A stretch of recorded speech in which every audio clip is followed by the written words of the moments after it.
বিরতির পর স্বাগত।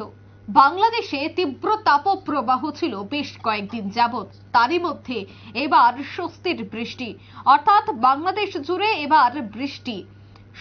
সকালেই ঢাকা সহ বাংলাদেশের বিভিন্ন জায়গায় হালকা বৃষ্টি পরিলক্ষিত হয়েছে। বজ্র বিদ্যুতের সম্ভাবনার কথা এই মুহূর্তে জানিয়েছে বাংলাদেশ আবহাওয়া দপ্তর। অর্থাৎ তাপপ্রবাহের মধ্যে বাংলাদেশের রাজধানী ঢাকায় বৃষ্টি, আগামী কয়েকদিন বৃষ্টি থাকবে এমনটাই জানাচ্ছে বাংলাদেশ আবহাওয়া দপ্তর। সে বিষয়ে আরো বিস্তারিত জানবো। টেলিফোন লাইনে রয়েছে বাংলাদেশ থেকে সাংবাদিক খালিদ হোসেন। খালিদ, এই মুহূর্তে বাংলাদেশ জুড়ে কি পরিস্থিতি, বাংলাদেশের আবহাওয়া দপ্তর কি জানাচ্ছে? আপনাকে ধন্যবাদ। গত কয়েকদিন ধরে আবারও গরম বেড়েছে।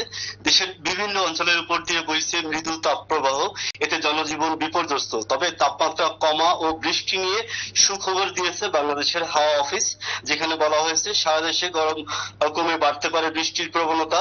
রাজধানী ঢাকায় শনিবার সকালে গুড়ি গুড়ি বৃষ্টি হয়েছে, বেলা বাড়লেও মেলেনি রোদের দেখা, আকাশে ছিল মেঘের আনাগোনা। আবহাওয়ার পূর্বাভাসে বলা হয়েছে দেশের 6টি বিভাগে মৃদু এবং মাঝারি ধরনের তাপমাত্রা চলছে। তাপ প্রবাহের মধ্যেও সারা দেশে দিনের তাপমাত্রা 1 থেকে 2 ডিগ্রি সেলসিয়াস কমতে পারে, রাতের তাপমাত্রা থাকতে পারে প্রায় অপরিবর্তিত। একই সঙ্গে 8 বিভাগেই অস্থায়ী দমকা, ঝোড়ো হাওয়া সহ বৃষ্টি বা বজ্র সহ বৃষ্টি হতে পারে। শনিবার সকাল 9টা থেকে পরবর্তী 72 ঘন্টার আবহাওয়ার পূর্বাভাসে এসব তথ্য জানানো হয়েছে। পূর্বাভাসে বলা হয়েছে ঢাকা, চট্টগ্রাম, খুলনা, সিলেট, ময়মনসিংহের কিছু জায়গা এবং বরিশাল, রংপুর, রাজশাহী বিভাগের 2-1 জায়গায় ঝড়ো বৃষ্টি হতে পারে। পাশাপাশি বিক্ষিপ্ত ভাবে হতে পারে শিলাবৃষ্টিও। অন্যদিকে 6টি বিভাগে তাপ প্রবাহ চলমান থাকবে বলে জানিয়েছে হাওয়া অফিস। রাজশাহী, রংপুর, ঢাকা, ময়মনসিংহ, খুলনা ও বরিশালের উপর দিয়ে মৃদু থেকে মাঝারি তাপ প্রবাহ বয়ে যাচ্ছে। অন্যদিকে মৌলভীবাজার, রাঙামাটি, চাঁদপুর ও ফেনী জেলায় তাপ প্রবাহ কমে যাবে। একদম খালিদ, আমরা দেখেছিলাম যে বাংলাদেশের সব থেকে বেশি বজ্রপাতের সম্ভাবনা থাকে, যার জন্য ইতিমধ্যেই বজ্রপাতকে কেন্দ্র করে অনেকেই আতঙ্কিত, বিশেষ করে বাংলাদেশের ঢাকায়। সেক্ষেত্রে আবারও যেহেতু হাওয়া অফিস বলছে যে বজ্র বিদ্যুতের সম্ভাবনা রয়েছে, তো সেক্ষেত্রে বজ্র বিদ্যুতের জন্য কি সতর্কবার্তা জারি করা হয়েছে হাওয়া অফিস থেকে?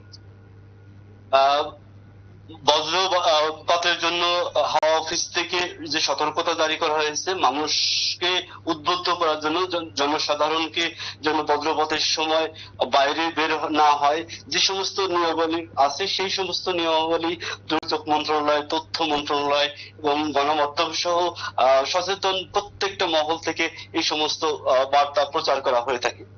একদম। এই যে বৃষ্টির এই মুহূর্তে পূর্বাভাস দিচ্ছে হাওয়া অফিস, সেক্ষেত্রে কতদিন পর্যন্ত তা জারি থাকবে? আগামী 3 দিন তাপমাত্রা কমতে পারে এবং আগামী 3 দিন বৃষ্টির সম্ভাবনা জানিয়েছে হাওয়া অফিস। একদম। ধন্যবাদ খালিদ বিস্তারিত তুলে ধরার জন্য। ধন্যবাদ আপনাকে।